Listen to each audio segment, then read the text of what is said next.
નોકરી નહીં મળે. એટલે બીજી વાર ગમે ત્યારે પરીક્ષા આપવા જો તો કોઈને આપવાનું નહીં આવે. હગા બાપને નહીં આલવાનું. બાપને બહાર બેઠો હોય, આપણે અંદર હોઈએ. એટલે આપણું આપણી પાસે જ રાખવાનું. લખવા માટે પેન પેન્સિલ જરૂરિયાત જોવો છે બધી છે તમારી પાસે? સરસ.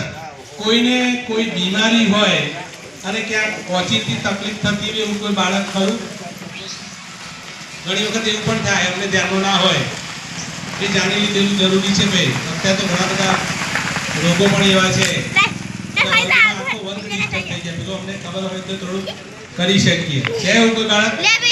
નથી તો શાંતિથી અહીંયા તમે રિસીપ્ટ, નીચે મૂકવા માટેનું પેડ અને લખવા માટેની પેન પેન્સિલ જે છે, સિવાય વધારાનું કંઈ પણ સાહિત્ય લઈ જવાનું નથી. ચોપડા હોય, પુસ્તકો હોય, બધા બહાર નીચે તમારા વાલી હોય અથવા તમારા જે સાહેબ જોડે આવે છે તેમને આપી દો.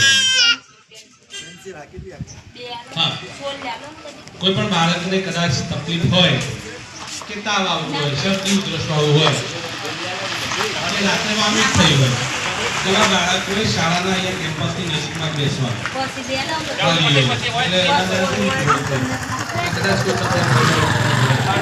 જણાવીશું. આપણી પરીક્ષા એક્ઝેક્ટ 1 વાગે શરૂ થશે, 3:30 વાગે પૂરી થવાની છે. ત્યાં સુધી વાલીને જ્યાં જવું હોય તો છૂટ. ફક્ત એવા વાલીઓ રહે જેમને જેમના બાળક માટે કંઈ જરૂરિયાત છે. બરાબર? બાકી તમે કરી શકો છો. 3:30 વાગે થશે. બાકીનું આપણે અંદરનું તો અમારે જોઈ લેવાનું છે. બાળકોને જવા દઈશું આપણે.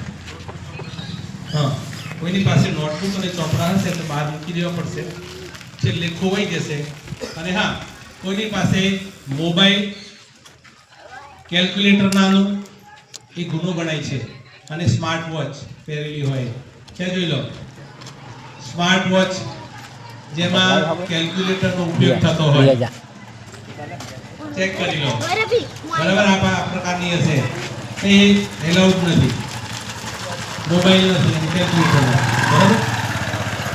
એ તો કહી દીધું છે. બૂટ, ચપ્પલ અને મોજા અહીં બહાર નીચે જ કાઢવાના છે અને પછી આપણે વર્ગમાં જવાનું છે. ચાલો આપણે બાળકોને જવા દઈશું. બેસ્ટ ઓફ લક બધાને.